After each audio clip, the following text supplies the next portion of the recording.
Now, U.S. Embassy officials in Berlin told me an estimated 250,000 Americans live in Germany or stay there for long periods of time. Now, this is a strategic hub for all of the military planes and passengers and cargo that are coming from the United States to Europe, North Africa, and the Middle East. One thing that makes this Air Force base unique from what you'd find in the States, it's also the NATO Air Headquarters. That means in addition to U.S. airmen, you'll also find Canadian, German, Belgian, Dutch, and British forces. Now, the LDS Church has to get permission before filming these documents, and in some countries that's easier than others. But they continue to add more camera teams in Europe and around the world. Saarland is in the western part of the country, very close to France, Luxembourg, and Belgium. And that, plus a lot of other factors, makes it a prime location for Utahns to do business in Europe.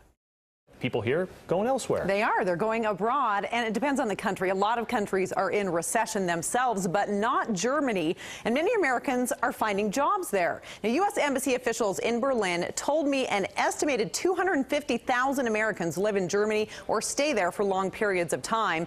We caught up with two Utahns who felt they had better opportunities there than in the States. Well, and they could Google it and find out, oh, it's dismissed. Kyle Miller is a corporate and securities attorney from Utah working at a large firm in Frankfurt, Germany. That was really my goal. I wanted to work at a big firm. I wanted that experience. Miller graduated from the University of Utah and NYU with stellar grades, but he had a hard time finding a job in the U.S. I looked everywhere, sent out probably 50 applications a week. Utahn Timothy Price had a similar experience. Out of an embarrassing sum of applications, some 80, I received 2 inquiries back. Since Price studied linguistics, he was thrilled to receive a research position in Frankfurt, comparing ancient texts and programming computers to recognize the language. You have to keep your eye open and look for whatever opportunity comes. So why are Americans like these finding more opportunities in Germany? For one thing, Germany's unemployment rate is 6.5% compared to America's 7.9%. And with an extremely low birth rate, Germany actively pursues high-skilled foreign workers to replace its shrinking workforce. Plus, many German cities have global atmospheres that cater to Americans. Frankfurt is a very international city with a major European airport and a huge banking industry. In some ways, it's kind of like a New York or London. In fact, because the river here is called the Main, some have even dubbed the city Manhattan. You walk down the streets of Frankfurt and you hear English more than anything else. Miller's boss says Americans also seem to be seeking more international jobs, perhaps to prove themselves marketable in a weak economy. We're definitely getting significantly more applications from U.S. lawyers. Whatever the reasons, these Americans say they're happy they landed where they did. I feel like there's opportunity here. I can see myself staying here for a while. It's been really just a fantastic experience. It's possible U.S. companies may also have a larger presence overseas right now. The partner at the law firm in Frankfurt said he's noticed that every time the economy slows down, American companies don't want to be solely dependent on the U.S. market, so they tend to expand abroad even more. The majority of people in the United States descend from Europeans. Now, the largest population comes from Germany and then Ireland and England. The LDS Church is helping people trace that family history by sending camera teams across the globe to photograph important documents. And I got a chance to see their efforts in Germany. See, this is an 1883 map. Utah mother-daughter duo Bärbel and Ann Johnson are researching family history at the City Archive in Offenbach, Germany, outside Frankfurt. My grandfather grew up in Offenbach and had his first business in Offenbach. Today they find a city directory from 1899. We find the entry for Moritz Klemisch, my great-grandfather, who was, it says, a machinist. And they view the original passport of Bärbel's grandfather.